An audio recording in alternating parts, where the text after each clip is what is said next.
Good afternoon, and thank you for joining us today, Wednesday, the 25th of January, for our technical deep dive into MarkLogic 11. This is going to be a look at new and enhanced features that we've rolled out into the platform with the launch of our latest version. If you missed it, this is a follow-up to the more business-focused session that we had entitled Agile Innovation with MarkLogic 11. In that, Jeff Casali, our CEO, gave us a good insight into the roadmap, as well as the decisions that led to these features being added, and a look at sort of why we're doing this for our customers. Really do recommend, if you haven't viewed it, to check it out. I'll put a link into the announcements page on this, so you can view that at your leisure. Today we're going to be joined by James and his team. He's going to be talking to you about the new and enhanced features of MarkLogic 11. You're also going to be getting a number of demos from the team as well, so you're going to be getting a hands-on look into the features, how they can be applied, and what that means for your business. There's also going to be a Kubernetes preview. And then finally, at the end, there's going to be a live Q&A session with James and his team. I recommend using the question feature. Ask the questions as they come up to you throughout the event. We'll try and get to as many of those as we can. If we can't, we'll make sure that someone follows up with you afterwards as well. It's been a long time coming, so without further ado, I will pass you over to James. James. Yeah, thanks, Phil. So we'll just start off real quick. I guess with an introduction, my name is James Kerr. I'm the product owner for MarkLogic Server. Took over as product owner and product manager for the core server about 6 or 7 months ago now. We started to finalize plans for MarkLogic 11, but I've been with MarkLogic for a long time. Started originally back in 2006, and I've had a bunch of different roles through the company, working with our customers in the field and our partners. And I'm happy to be working on the product management side now. So just a quick disclaimer up front. Most of this is about MarkLogic 11, which are features that we've delivered. But I do talk a little bit about some features in here, some follow-on features that we're doing, and also specifically the Kubernetes stuff. So sort of standard disclaimer, any of the roadmap stuff is we're talking about what we're building, and of course things can change. So with MarkLogic 11, we had a number of areas that we wanted to look at. Right, so we wanted to continue to invest in the platform and its unique capabilities, right? So MarkLogic as a scalable, performant, highly available, secure database for solving complex data problems. And so we continue to invest in that core capability. Beginning the modernization of improving the manageability and the DevOps experience of working with MarkLogic. We know that there'd be a lot of improvements to be made in our administrative features and capabilities that we've built over the years. So MarkLogic 11 is really the start of a new focus, a revised focus on those features. Continued investment in the Optic API, which you're going to hear a lot about today. This is our multi-model query language, really for working with MarkLogic's multi-model capabilities. We did a lot of focus on our critical features to support both our cloud strategy and our customers' cloud strategy. That's focusing on containers and orchestrating those containers through Kubernetes. And I'll talk a little bit at the end about what's coming up with Kubernetes. And then renewed investment in the standards for MarkLogic data platform, right? So GraphQL and OpenGIS and Geosparkle, introducing that with the Optic geospatial capability, which we're going to talk about in more detail as well. So with that, I'm going to jump into really just going through all the features and capabilities that we've added in MarkLogic 11. So first off, we'll talk a little bit about some changes that we've made to the administrative UI and query console and the applications that ship with MarkLogic Server. So one of the first things you'll notice when you install MarkLogic 11 is that the beloved burgundy and tan interface for the administrative user interface is no longer there. It's been replaced by a refreshed look and feel that is unified across the admin UI, query console, and the monitoring history applications. Part of the reason we're doing that is to improve accessibility. So we needed to make a lot of changes to the administrative interface for 508 compliance, but also just to bring it up to date with modern user interface look and feel. One of the nice things we also add is the common banner that goes across Q console and monitoring history and the admin interface. Before, you had sort of different look and feel across those applications, so we've unified that. And you also have the ability to more easily control, what setting the banner, marking different systems for their use. Like we've had the ability to set these in the query console and monitor your history in the past, but the admin UI has never had this banner. So you now have a new API that you can use to set the banner, so you can easily know whether you're in production or whether you're on a development cluster or not. So the next set of features I'm going to talk about are focused on the Optic API and GraphQL. So the first one is Optic Geospatial.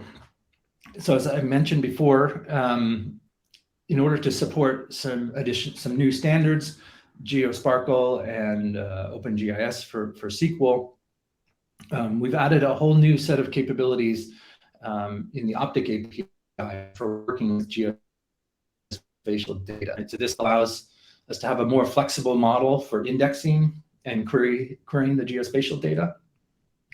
And one of the nice benefits of this is you'll be able to run sort of larger geospatial queries that fetch larger amounts of data without having to pull back all of the documents, right? We can fetch back geospatial data from the row index. So row-based geospatial queries using the Optic API efficiently return full geometries without fetching the documents, support for Geosparkle and OpenGIS with SQL, and a set of capabilities in the template-driven extraction for extracting out geometries into the row index. And with that, I'm going to turn it over to Aaron Newberg, who's going to go into more detail on this and give a demonstration. Aaron's an engineer here at MarkLogic and did a lot of work on the Optic Geospatial feature. So over to you, Aaron. Cool. Thank you, James. A little intro about myself. I'm Aaron. I'm a staff engineer here at MarkLogic. I've been here for about 6 years, and I've been primarily working on the Optic engine, so the engine that runs behind the scenes of the Optic API. So Optic Geo, new features. So we have new data types that are now supported by TDE. We have your point, boxes, circles, line strings, polygons, and complex polygons. So those complex polygons are polygons with holes in them. So you can store all of those and index those with TDE. We also have a new data type IRI for well-known text literals, so WKT literals, and those are supported in SemTriple. And we also have a new system table called geometry columns, which enables OpenGIS support. And I'll show a little bit of what that does behind the scenes for us pretty soon. Here we have our new Optic geospatial functions. So these are all DE9IM relationships that you can use to relate one region to another. And let's go through some quick examples. So here we have a TDE column. This is an example of a column called boundary with the scalar type of polygon. And here you can see in the val, we have a call to the CTS polygon constructor on a region element. And you can also see that we have a new coordinate system field for TDE columns, so you can declare which coordinate system you want your geometry to be in. And an example use case in an Optic query here is you can call from view and call opt.geo.intersects on two regions, so you can determine whether the boundary column intersects this circle literal that we have declared in the where clause here. And that'll run intersects geo.intersects against every row in our boundary column here. And we also have region support in TDE triples. As you can see, we have declared a subject, predicate, and object to extract from our documents. And in the val of this object here, you can see you can extract a CTS polygon and construct a CTS polygon from your element nodes.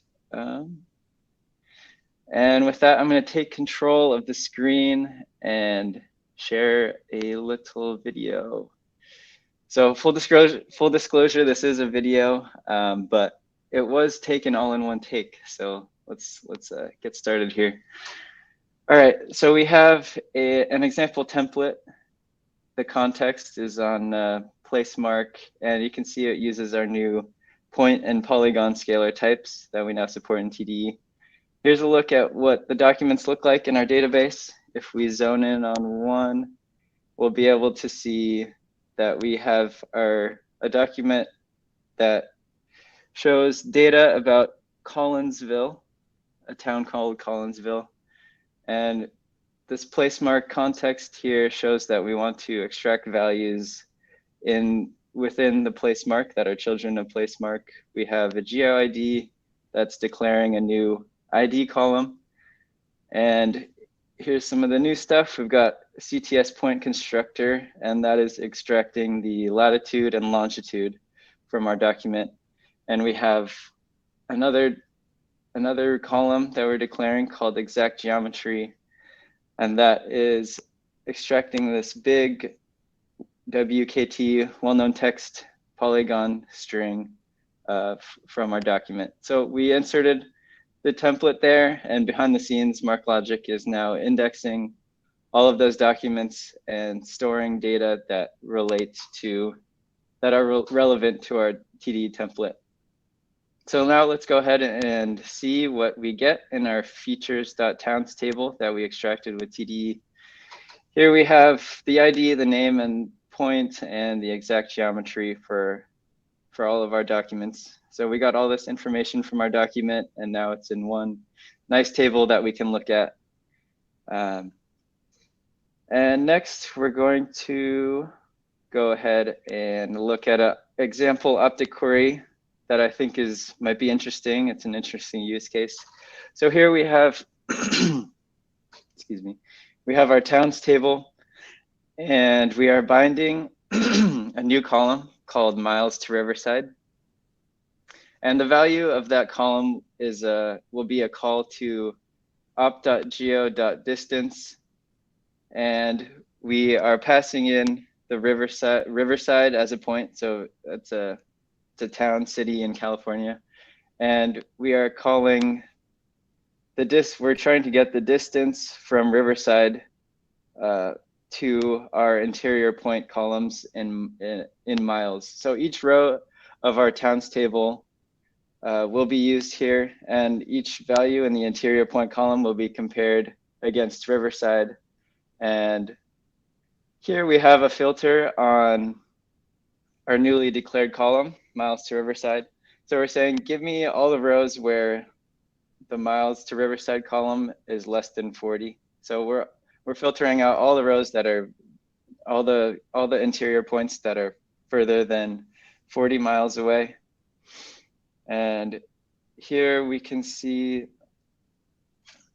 that we select the name and the miles to Riverside columns, and we're ordering by miles to Riverside.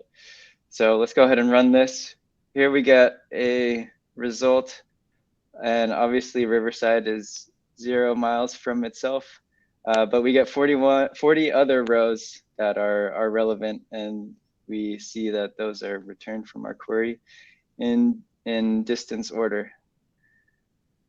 Next, we have a Geospatial query. So this is an example of one of the functions that we support now in MarkLogic 11, GeoSF within. So let's take that out really quick and see what geometries we have in our, and what triple geometries we have in our database. So here we have 90 triples that match the predicate has exact geometry. And you can see that we have polygons that are also in the well-known text format. These were created, I extracted these using a TD triples template. So all of these were extracted from the same documents that our town's data was extracted from. So here we ran our new query here. We've got, we apply the filter, and we say, give me all of my objects, all of the triple objects that are within this wicket polygon here that you see in the query. And we got a solution with 13 items. And these are all of our triples with objects that are within the polygon that you see in the query there. And it happens to be a big box around in the middle of America. So we'll see that again soon. So yeah, we've got, we're able to extract geometries from our documents. We see that they are in tables, but now let's actually go ahead and see them on a map, and it'll be more interesting than seeing a big block of text. So let's go ahead and extract, or yeah, show those on a map on QGIS. So here we have to set up an ODBC app server. We make sure to select the database that our towns table belongs to. And we set up ODBC server on port 7036. And here I'm showing the configuration that we see for setting up an ODBC data source on Windows. It'll look different if you're trying to use a BI tool or a tool or a GIS tool on Mac or Linux. But here we test the connection, and we see that our ODBC server is up and running. So let's go ahead and open QGIS. There's that big that big box in the middle of America that I was talking about, that big green box. So how we get data from MarkLogic into QGIS. So we go ahead and click on layer, add layer, and add vector layer. We choose database as our source type. And our type of database is ODBC. And we go, I created a QGIS example connection here. So let's go ahead and look at that. And we see that all we supply here is the database. And it's a little confusing, but that matches up with the data source name that we supplied in the data source administrator. So let's go ahead and save that configuration and test the connection. And we see that we're able to connect to MarkLogic over ODBC. And now we hit add, and here we're able to see all of our views that have geometry columns in them. What actually happened behind the scenes is that QGIS sent a query to MarkLogic, querying the new geometry columns table that we've put in there, that we've implemented. So let's go ahead and insert our towns and our region triples, the data from those views into QGIS. And here we can see that all of our points, the interior point column from our towns table was populated, and now we can see all of our points in QGIS. So while I'm changing the style of our regions triples table here, let me say that QGIS is an open source tool. So it's free to download, and you're free to play with it. It's got a lot of cool plugins that I've barely touched. So yeah, highly recommend checking out this free open source tool. So here, let's go ahead and apply a filter on our towns points. So a common use case is to see, okay, I have all these points, but are they within, you know, a certain radius of this point? And we provide the ability to do that in Optic Geo. So let's go ahead and filter on our towns table, and we're going to get all the points that are within this wicket polygon here. So we go apply filter, and here in this filter expression, we can type any SQL, any SQL statement that would appear in a where clause. So let's go ahead and say where st within interior point, which is our point column in our towns table. And let's filter out all the points that are within this big green geometry. So there we go. We've returned we returned 50 rows from the where clause, and you can see all of our geometries that were not in that box are filtered out. Just one example use case that might be interesting for your application. Let's go ahead and clear that, and we see all of our towns again. Yeah, that's it for the video. Let's go ahead and go back to our slides. Great. And yeah, just really quick. Sorry, James. Yeah, no, go ahead. This was another. So this close to Riverside was actually a query-based view that I created and imported into QGIS. But yeah, that's it from me. I hope you guys found this helpful and interesting. Yeah, back to you, James. Yeah, thanks, Aaron. And yeah, so just to sort of summarize on this, you know, MarkLogic has had geospatial capabilities built into the server for a long time. We have a lot of customers that have built complex geospatial applications. The addition of Optic Geo is, you know, just a move towards you know, greater flexibility, building on our multi-model capabilities, integrating our geospatial capability more tightly in with the Optic API, and allowing you to have more flexibility in how you index your data and extract out your geospatial information into the query engine. So the next feature I'm going to talk about is Optic Update. So you know, continuing the Optic theme here is we've added a new capability into the Optic API to allow you to do writes, essentially do updates, you know, inserts and updates of documents using the Optic API. So this gives you a unified API for both reading and writing data through the Optic API. So this is a declarative API and a DSL, or domain-specific language, that you can use to write documents to MarkLogic. So the idea here is that you would be able to use this declarative syntax to write like update expressions that in the middle tier that you could send to MarkLogic without having to install any server-side code, which you may have had to in the past. You can write these complex declarative expressions that can update the documents in a pipeline fashion, right? And we're going to go through and show you more detail of how this all works. But yeah, as it says, powerful pipelining of operations, so you can select the documents that you want, maybe join in some other data, make changes, and write the documents to the database, all in a declarative syntax without having to write server-side code.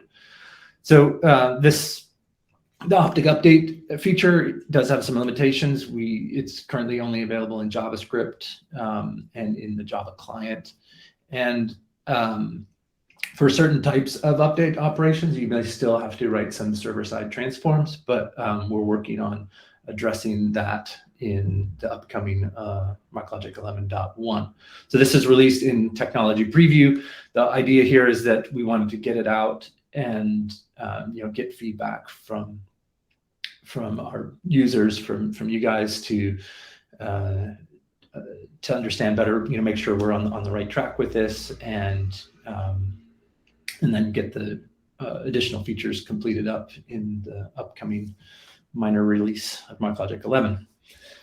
So with that, I'm going to turn it over to Ling, who is a MarkLogic engineer who worked on Optic Update, and she's going to give you some more technical details about how this Optic Update works and give you a brief demonstration. So with that, I'll turn it over to you, Ling. Yeah, thanks, James. So let me share my screen. Can you see my screen? Okay. Yeah. Perfect. Yeah. So hello, everyone. Let me show you this demo about Optic Update. So with Optic Query, we could query the data in multiple models like documents, triples, and so on. And now we're introducing Optic Update, which enables us to perform update operation involving all these different data models. It also allows a middle tier developers to get things done without installing server-side code, like James said. I'm demoing the query in server-side JavaScript, but all of these queries can be easily submitted through any HTTP clients. So first, let's do a simple insert. So we're inserting a new document, a new JSON file into the database, and this is the URI, and this is the content. So we put this, the document in a doc descriptor, and we call this from doc descriptors an operator to parse the input, and then the write operator to write it to the database, and then the execute operator to run this whole pipeline. So let's run this query, and you'll see doc1.json is inserted with hello world as content, and no collections, and 8 permissions.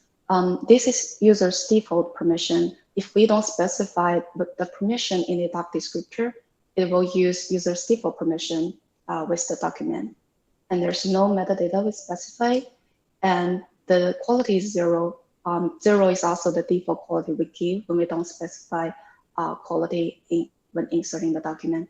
So these document characteristics are very important in MarkLogic because they're important for search. So when we insert a document, we might want to include them as well. So in my second example, it shows you how to insert multiple documents with all these document characteristics. So here we're inserting 2 documents. The first one has the URI, content, and 2 collections, 2 key value pairs as metadata, and 2 permissions. And the second document the same, and extra quality characteristics is set at 3. And there's a different format to specify permission, which is easier to be used in REST API or any HTTP clients. So let's run this query. And you'll see 2 new documents get inserted. and it got 2 collections, 2 permissions, 2 key value pairs for metadata, and this one with default quality 0. For doc3.json, very similar metadata, and 3 as quality. So besides JSON document, we can also insert XML document, text, and binary document. So this is how we inserted in the JavaScript. So here, this is how we specify JSON file, just using an object here. And this is how we specify an XML document. And just putting a string here is a text document. And this is a PDF file on disk. So I'm inserting this PDF file as a binary file. So let's run it. And now you see 4 new documents gets inserted. This is the new JSON file. This is the XML file with hello world as content. And this is the text file. You see this is the string we inserted. And this is the PD file. If we click here, you'll see this is the PDF file we just inserted. So once the document is in the database, we may want to modify it. And this is how we update the documents. So this is the URI, the document we just inserted, doc1.json. And you can see it has no collections and 8 permissions. Now we specify a new collection we want to insert and the new permission we want to update.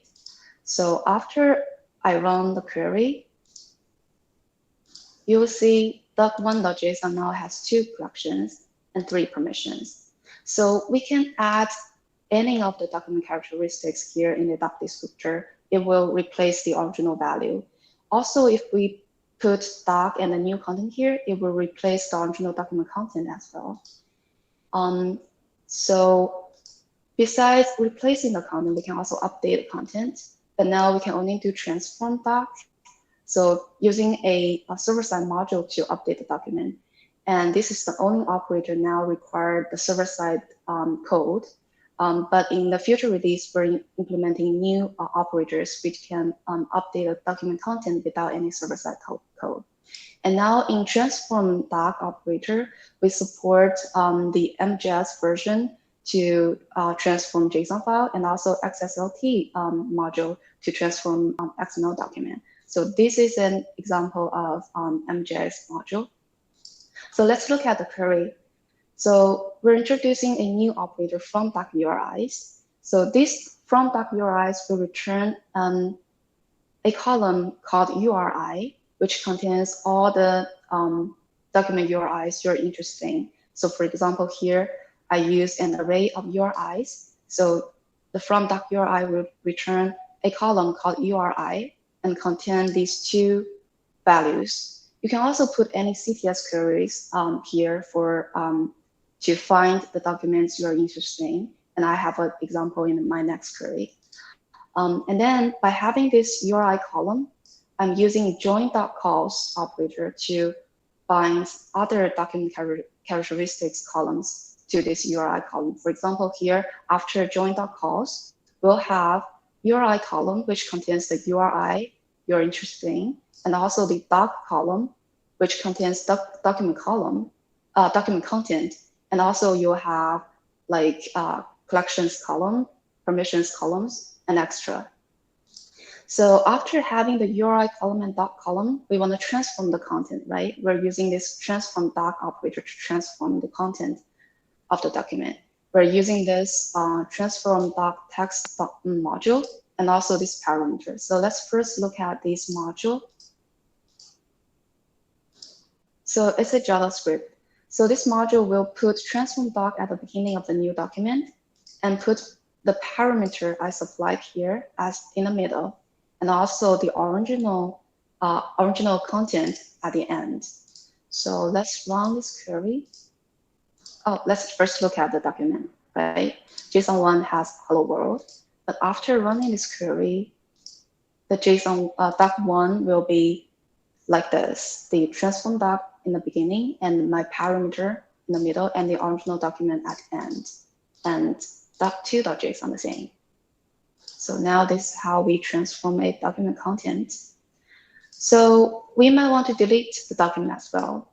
So we also use from.uris operator to find the URIs we want to delete. So this time we'll use a CTS query here. So this CTS query will find the document which has either word content or word text, and then call this remove operator to delete the document. So let's first comment out the remove and see which documents contain these words. So you can see doc 1 to 6 have these words. So right now let's remove it.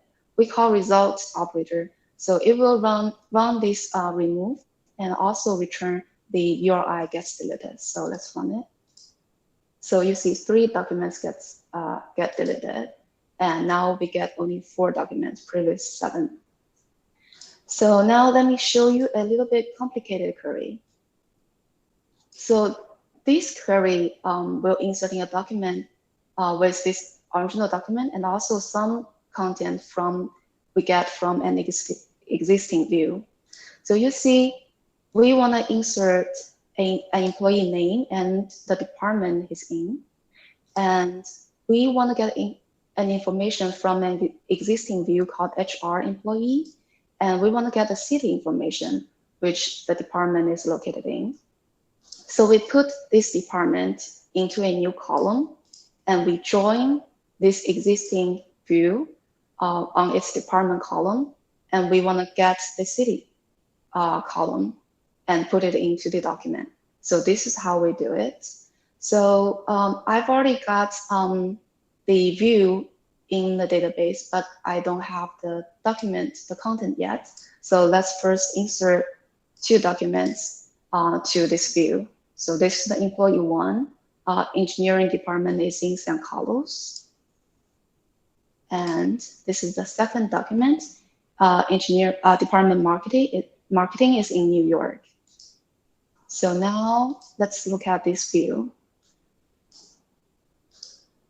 So now you can see we popped this view, and marketing is in New York and engineering is in San Carlos. So let's run this query. The new document is only has employee name and department, but after joining this view, we'll get city information as well. So let's run this query. And now you see these are 2 employee documents we inserted, and it has the name, department, and also the city. And this one the same. Yeah, and that's my demo. Thank you.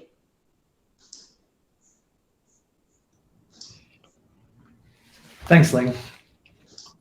Switch back to the slides here.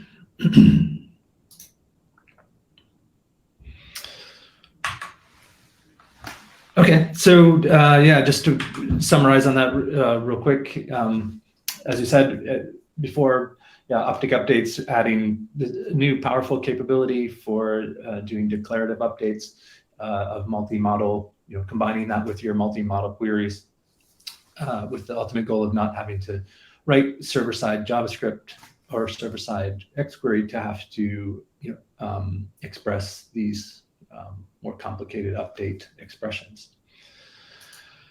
Some of the, just wrapping up on the Optic side, we also have made some enhancements to the Optic engine to support what we're calling external sort and join.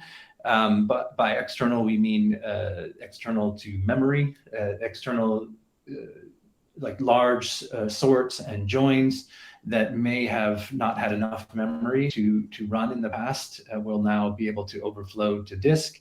So if you have large analytic queries that are okay to, take minutes or, multiple seconds or minutes to run, those large queries will now overflow to disk and be able to complete. This, leverages a temporary directory, and that's configurable at the group level now in the server. So this, is a really important feature for enhancing the analytic capability in the Optic API. So the next feature we're going to talk about is GraphQL. So the idea with GraphQL, we want to easily expose out the data, this multi-model data that is stored in MarkLogic, into other tools using a sort of industry standard query language, which is GraphQL. So we've implemented a read-only GraphQL interface, and you can query any or all the views in MarkLogic. You can support both in implicit and explicit schemas. And this is meant to target integration with BI tools such as Grafana, Click, or other enterprise tools out there. And with that, I'll turn it over to Phil Barber, who is an engineer here at MarkLogic as well, and he did a lot of work on the GraphQL feature. So take it away, Phil. Great. Thanks, James. As James said, with MarkLogic 11, we now have the ability to use our GraphQL queries to retrieve our data. This capability is available simply by configuring views of your data using TDE templates.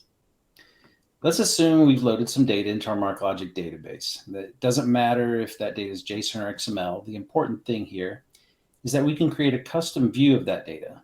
I've preloaded some sample data about famous philosophers and the hobbies they might enjoy. For example, hi Phil, sorry to interrupt. Could you just share your screen for us? Sure. Thank you. Here we go. So yeah, we have philosopher data in the database, and here's an example of that, including a random famous quote. And then we also have documents with some hobby information. Note the foreign key field here for philosopher ID. I've also installed TDE templates that project the JSON data to rows of data.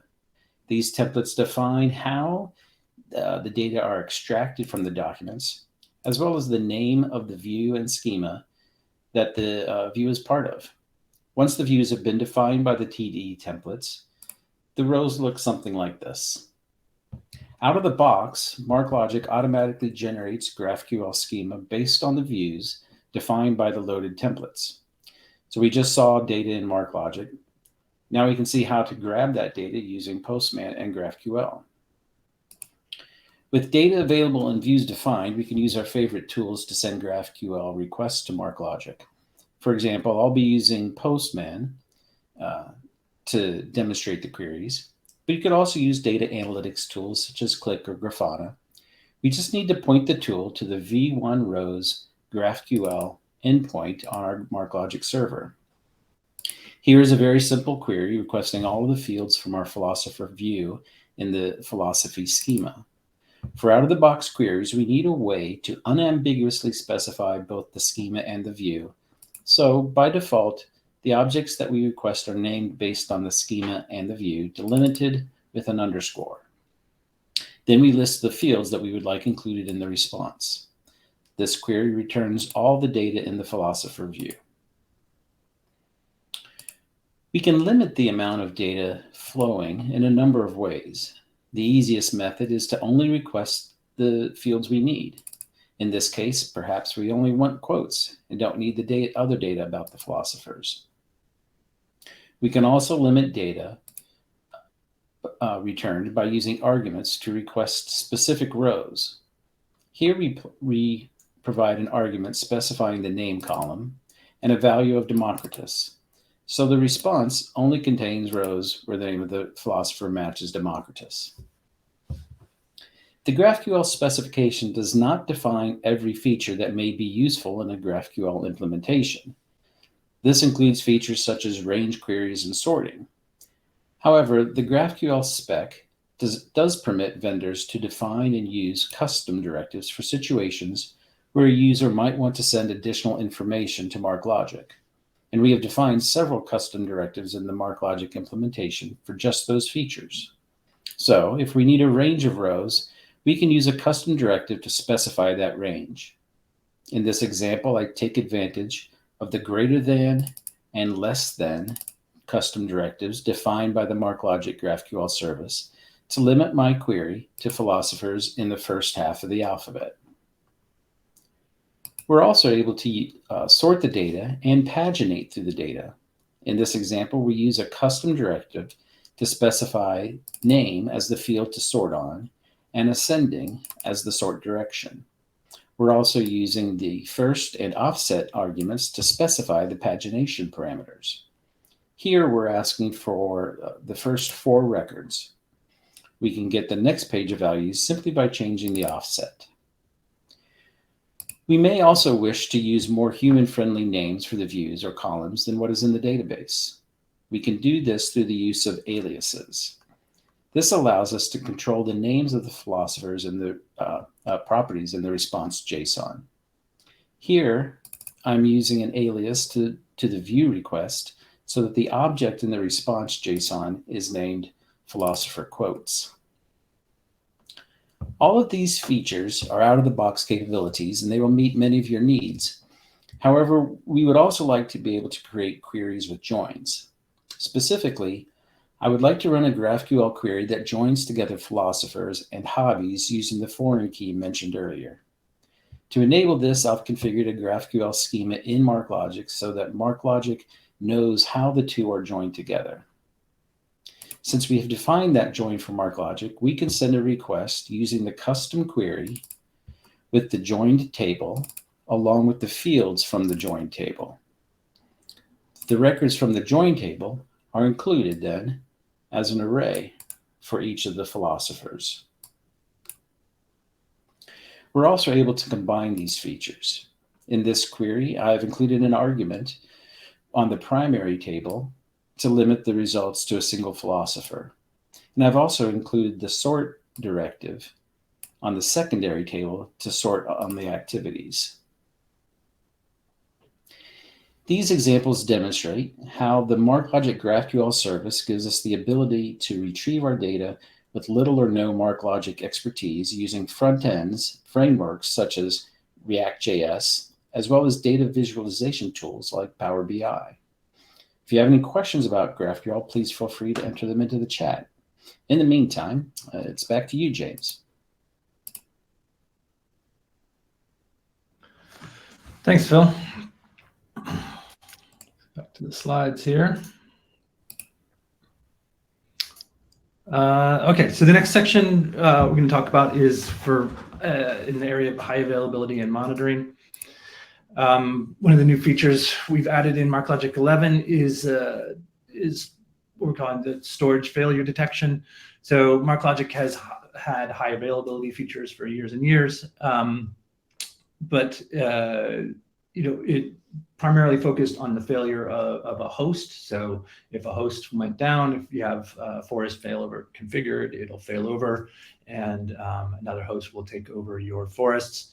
In MarkLogic 11, we added the ability to monitor the disks on each of the hosts. So if you enable this feature, if a disk is not responding, and this is often seen in the cloud with like availability zone brownouts, things like that, where the disks are still there, but they're just not really responding.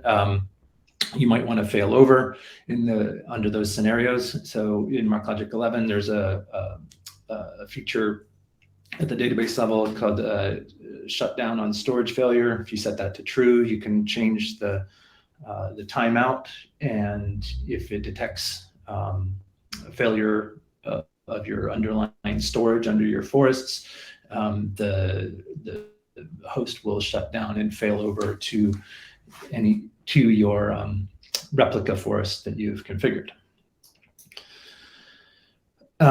Also, in the area of monitoring, we've added an enhanced health check, and this is to help improve the overall ability to monitor the health of your cluster, right? So we're going to have one of the engineers go through this in more detail, but the new health check will look at more than just whether or not the host is up and running to say whether the cluster is healthy. It'll check a bunch of things within the cluster, like the quorum, whether databases are available, etc. And there's a new set of health check APIs with multiple levels of granularity. So to talk more about this, I'm going to turn it over to Vanessa Zhang, who is an engineer here at MarkLogic and worked on the health check. So over to you, Vanessa. Okay, thank you, James. I'm Vanessa, and I've been with MarkLogic for 4.5 years, and I've mainly been working on like server development.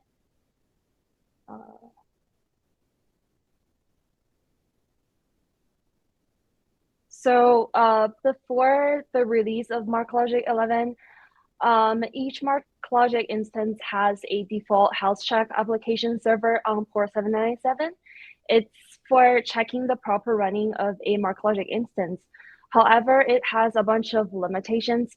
For example, it returns healthy as soon as the health check application server is responsive. It's not aware of any other components of the host. It's not aware of any other nodes in the cluster as well. So in MarkLogic 11, to address all these limitations, we introduced an enhanced health check that checks more cluster resources so that we can respond quicker and better to failures.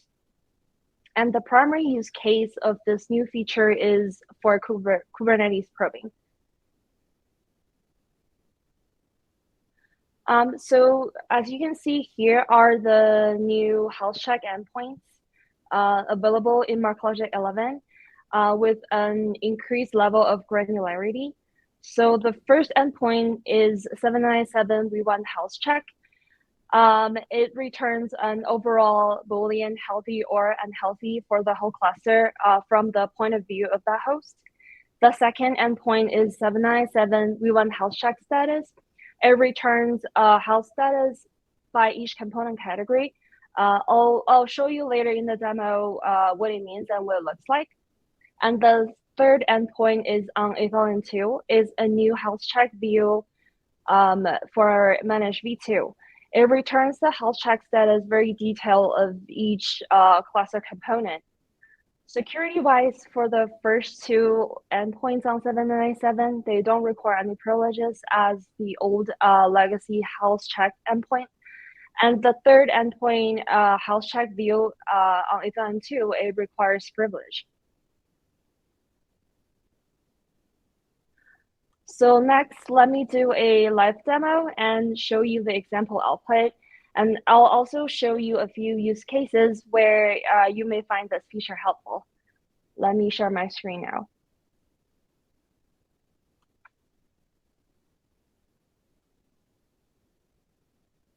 So here is the setup of my demo. It's a 3-node MarkLogic cluster with 3 hosts, H1, H2, and H3. Host H2 hosts first F1, and F2 is hosted by H3. The first case I want to show you is a perfectly healthy cluster, just to take a look at the example output. So here is my 3-node cluster, and under the perfectly healthy case, this legacy health check will return healthy as soon as the cluster is up and running.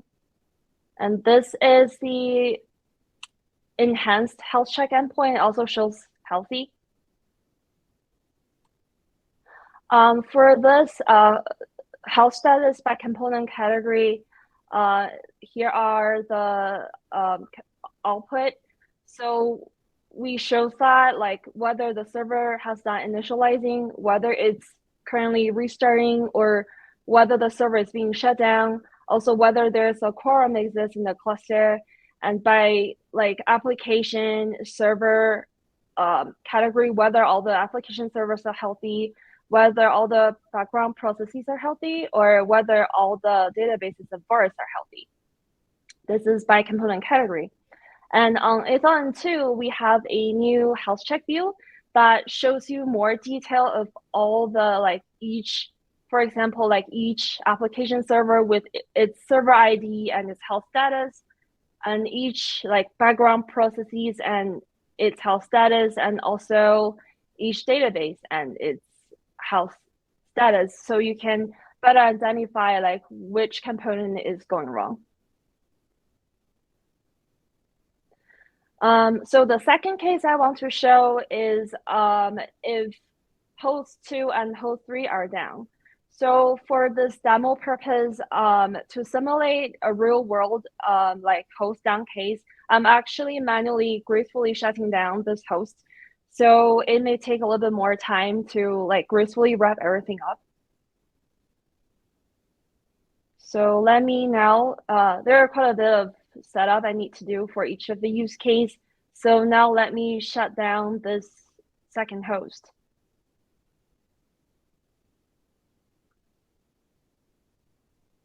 And then the third host.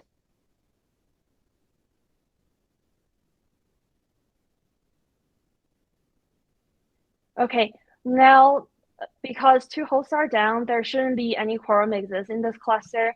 However, the legacy health check will just tell us it's healthy. I think will take a while.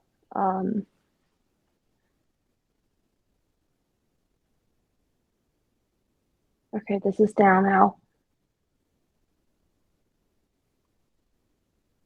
Okay. Now the enhanced health check tells us it's unhealthy. And if you want to know the reason, you can take a look at the more finer granularity health check endpoint. And it tells you that the quorum doesn't exist anymore. And also on this, it tells you that quorum exists is false. This is the second case. So let me switch these 2 hosts back on.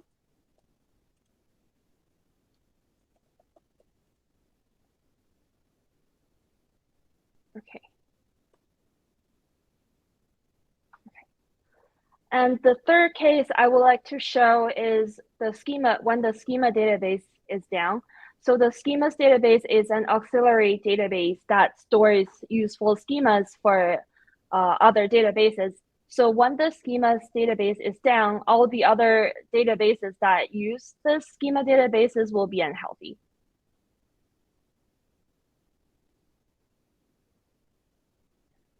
Now I'm disabling the schemas database.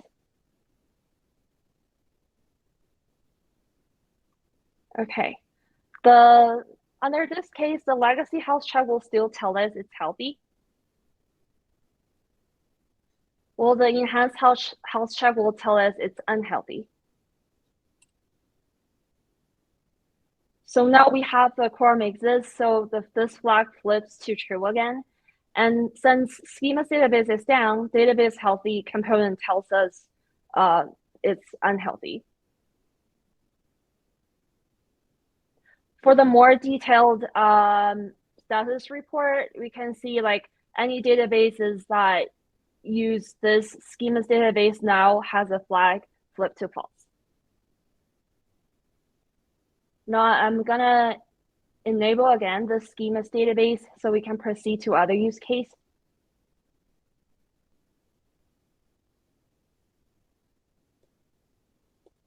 Okay, everything should be healthy now.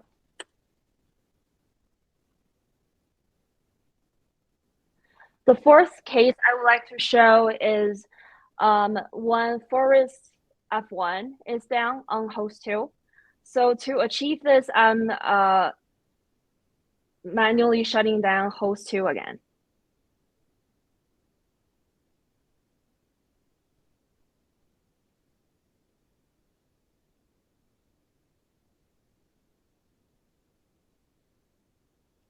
So let's check the status. Host 2 is down now. For this database demo has F1 attached to it, and this forest F1 is unavailable right now. And let's check the forest as well. Yeah, this forest F1 is now unavailable. Since it takes a while, like for the server to gracefully wrap up, so let's wait for a while. I'll explain the fifth case meanwhile. So for the fifth case, I'll show you later. Also, like forest F1 is down, but we have a forest F2 which is hosted by H3 configured. So under this case, health check will not report this cluster as unhealthy because the replica forest F2 will take over. Let's now check each endpoint. Okay, now since forest F2 is down, this whole enhanced health check reports unhealthy. And the reason is the database is unhealthy again. To know like which database is it's unhealthy, we can refer to this LN2 view that tells you this database is unhealthy. Let me switch on host 2 again.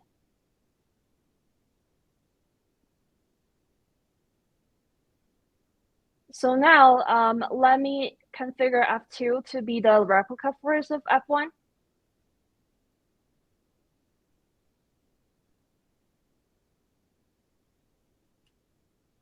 Now I'm gonna shut down forest F2 again.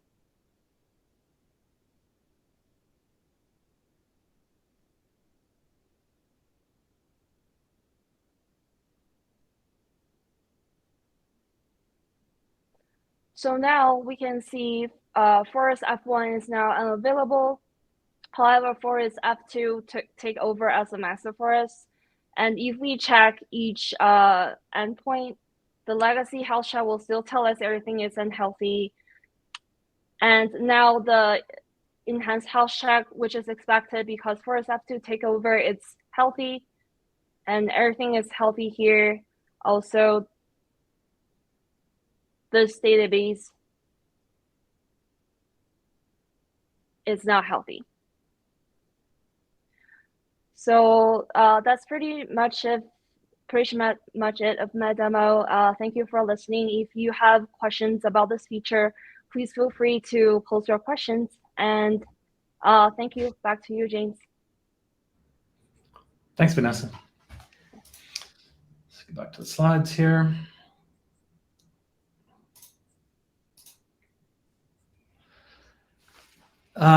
So next section, I'm going to try to move a little faster in the last part of this here. The last section is about security enhancements. And then we have some miscellaneous new features that we've added as well. And then I'll cover Kubernetes. On the security side, we've added support for OAuth 2.0. This is additional external authentication that we support. Really just adding to the ecosystem that we support for integration with different security providers. It supports the introspection access token validation, and we're working on some additional capabilities for OAuth 2.0, like JWT access token validation, and some additional encryption algorithms, and that'll be coming in what's planned for 11.1. Some other miscellaneous ones, we have a new encryption key for backups. You can specify a separate encryption key for each of your backups. In the past, it used to use the cluster key. We've made some new improvements for LDAP performance. We've added new APIs to make it easier to manage your intra-cluster, your certificates used for intra-cluster encryption. Some additional APIs and improvements we've added. We have some new document queries. So in the past, it was if you wanted to figure out like limit your queries to like whether they're JSON or XML or binary, that was kind of a hard query to actually write. So we have some new ones, some new CTS queries that allow you to query by the format of the document. So you can say, only binary documents or only XML. You can query by the root element in the document, and also by permission. So you can find all the documents that have a certain permission before, right? And let's see, so Optic, we added unnest. So sometimes you might have an array embedded in a document, and you want to sort of unnest that array and produce multiple rows, one row for each value that's in the array. And some added new diagnostics for the database restore capability. And also, we've enabled HTTP compression and chunking at the server layer. That is now on by default in MarkLogic 11. So if your client is passing in the right accept headers, MarkLogic server will now do HTTP compression for all of the data coming out of the HTTP servers. We've also implemented a new S3 client to improve the stability and sort of future-proofing the S3 interface layer in MarkLogic. So with that, that's really everything I wanted to cover with MarkLogic 11. The last section I'm going to talk about is Kubernetes. So along with building all the features that we've delivered in MarkLogic 11, we've also been working on our containerization capability.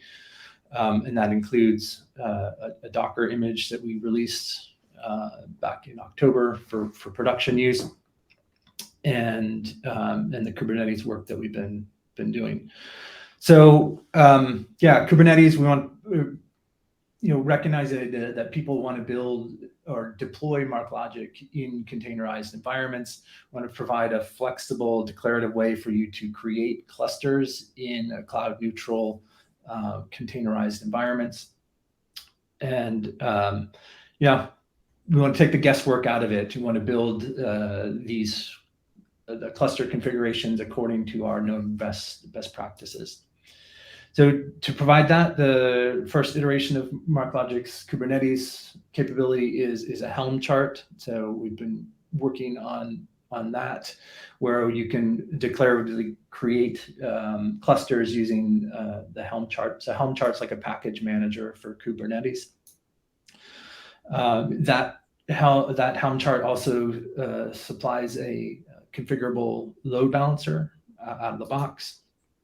It has the ability to add and remove hosts from your clusters. And just one thing to be clear about this, that the Kubernetes capability, this is all about bootstrapping and creating your MarkLogic clusters, and then leveraging the existing MarkLogic APIs for configuring databases and setting up forests and all those things. But in the Kubernetes layer, you need to be able to say I want to cluster with three E nodes and 9 D nodes and a certain amount of storage on each one, and be able to have Kubernetes schedule those across the hosts in the cluster. And it also provide integration with the log aggregation system. So the clusters that you deploy into Kubernetes will automatically, or optionally, you can turn on log aggregation, where it'll capture all of MarkLogic logs and ship them out to a log aggregation service that you've configured. So yeah, as I mentioned, the goal of this is be able to launch clusters with a single command. Use your Helm chart to just configure your values file and say how many nodes you want, how much storage you want, and be able to have Kubernetes, the Kubernetes control plane, schedule your MarkLogic pods onto the worker nodes that you have in your cluster.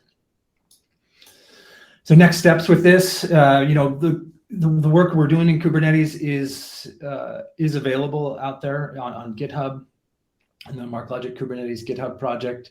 We released a couple of early accesses in 2022 rather. The last one was in December. Engineers are hard at work getting this ready for GA here in February. Lots of testing and work still to do on that. And the follow-on to the MarkLogic Helm chart will be to look at implementing a MarkLogic operator to automate some of the more complicated operational procedures that you may have in your MarkLogic cluster, and that's what we'll be looking at next. So with that, I'm going to wrap it up and and turn it back over to Phil to do the Q&A. Hope we can't hear you, Phil. There we go. Thank you very much to all of our presenters today. Thank you very much for your time.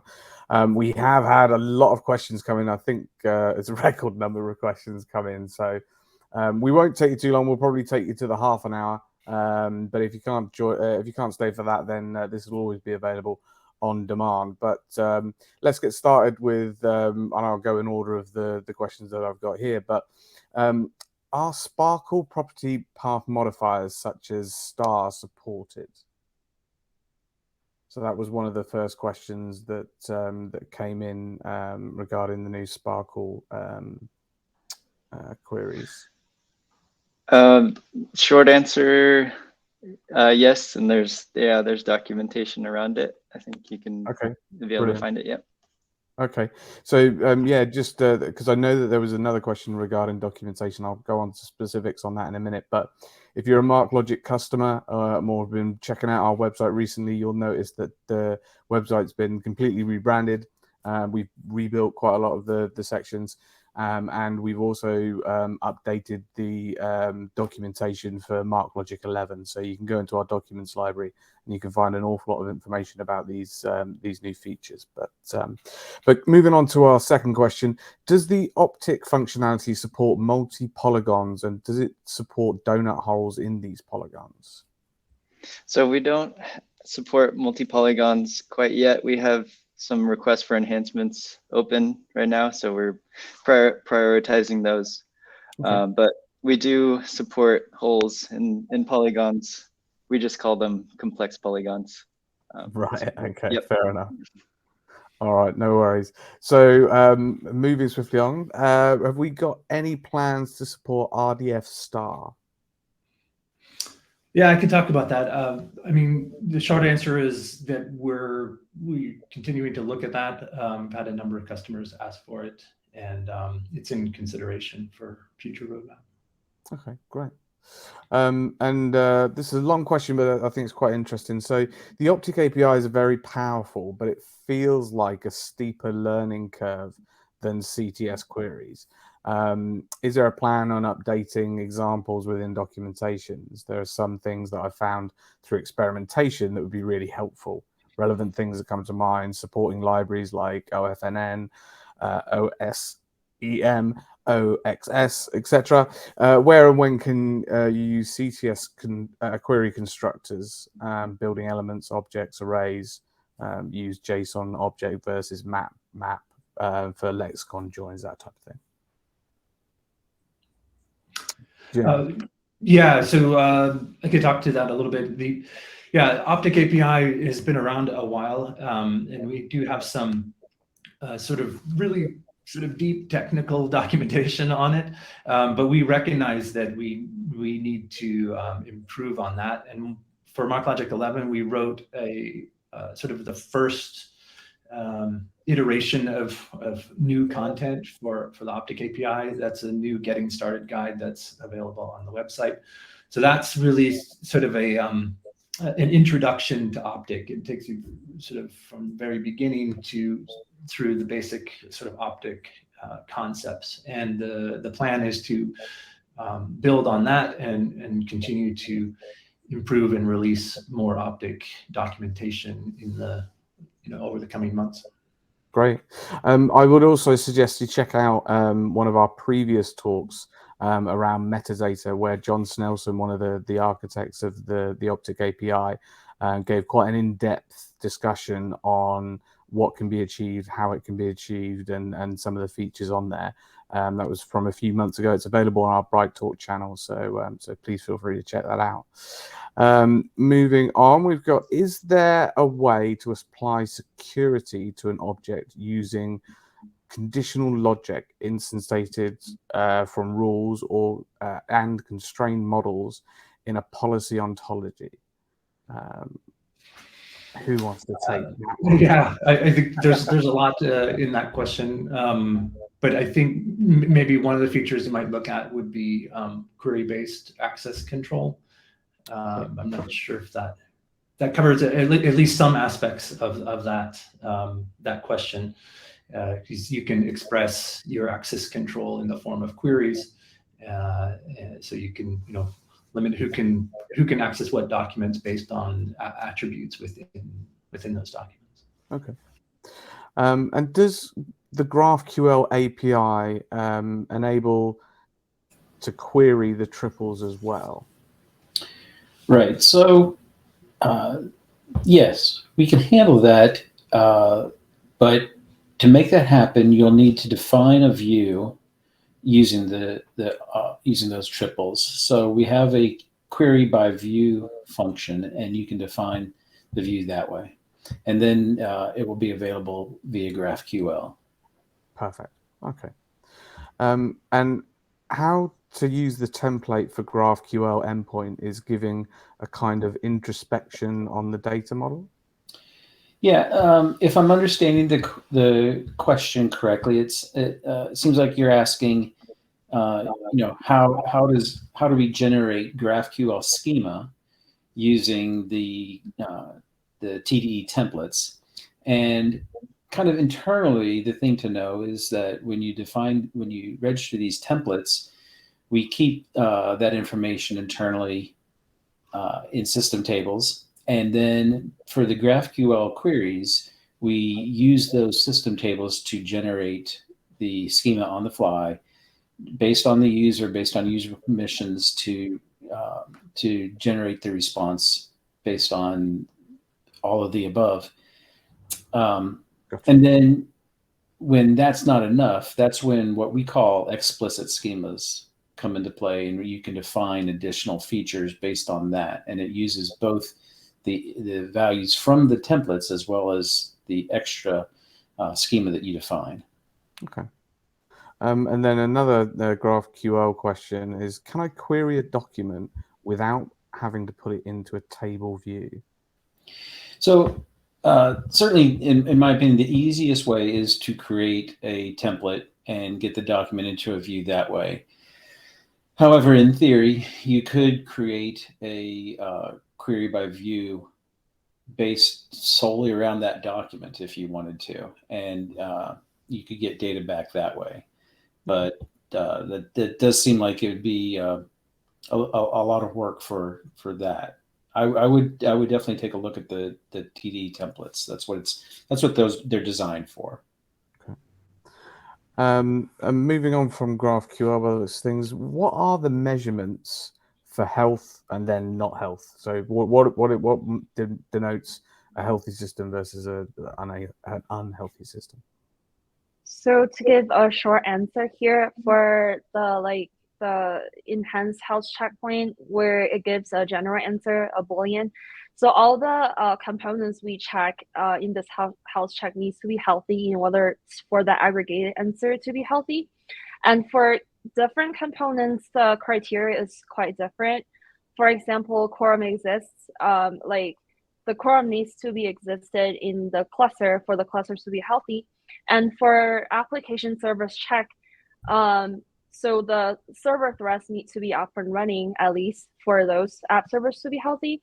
And for databases, like all the forest needs to be mounted, the database needs to be available, and all the auxiliary databases needs to be healthy as well.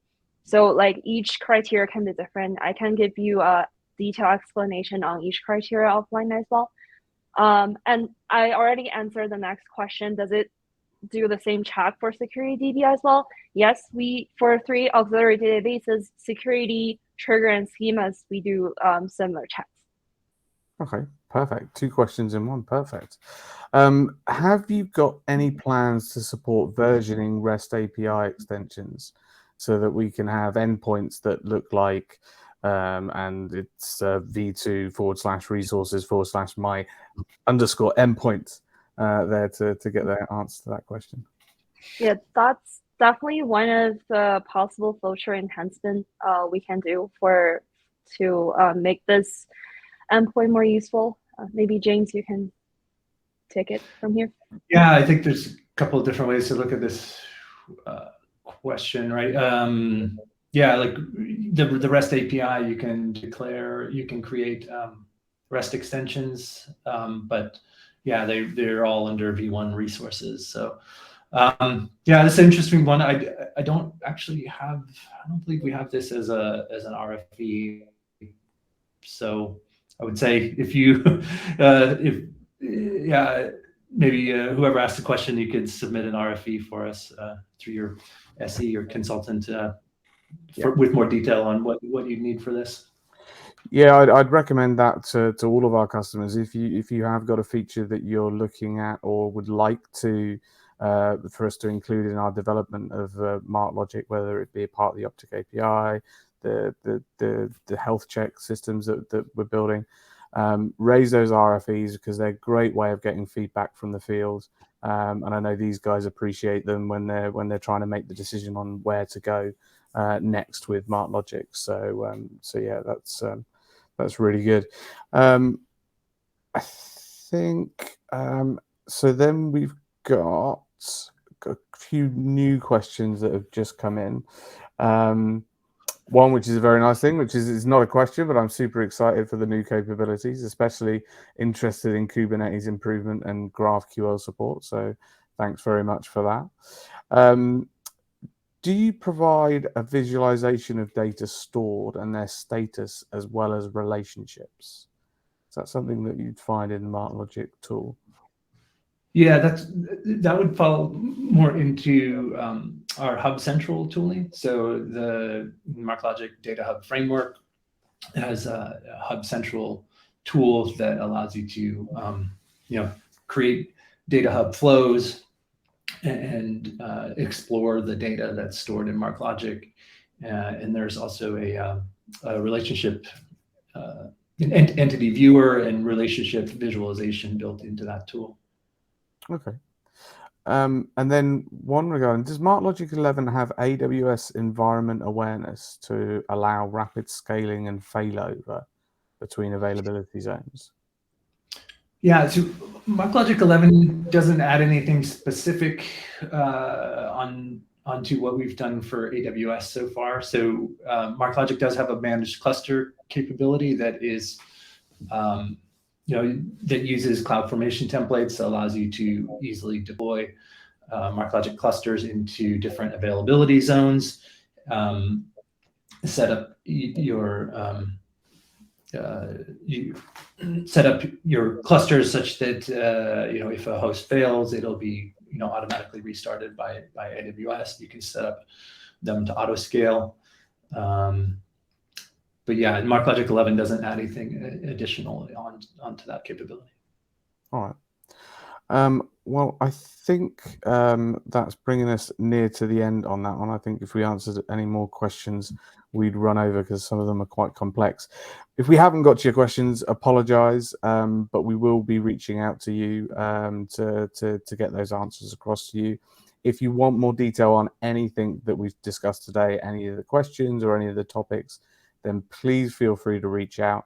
You can reach MarkLogic going via the website, going via your account manager or your SE, or if you're a customer, just email csm@marklogic.com.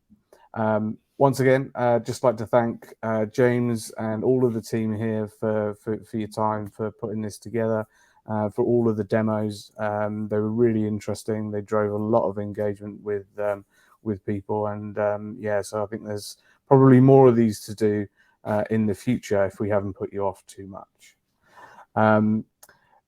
Just before we finish, just like to highlight a couple of things that we've got coming up. So we're going to be doing a Bright Talk Summit on overcoming common data governance pitfalls and achieving data agility. That's going to be on the 7th of February. It's 7 p.m. GMT. So I'm not going to do that conversion in my head quickly because I'll get it wrong. But that's with Jeremy Bentley, our head of strategy at MarkLogic. So feel free to sign up to that. We've got other upcoming events throughout the year. We've got a large catalogue of topics that we're going to cover. But if there is something that you'd like to hear about, then please do leave it in the feedback session section when you fill out your review for this discussion. Once again, thanks to all of the speakers. Thanks to everybody that's joined us today, and everybody will join us on demand. And we will see you again very soon. Thank you. Thank you very much.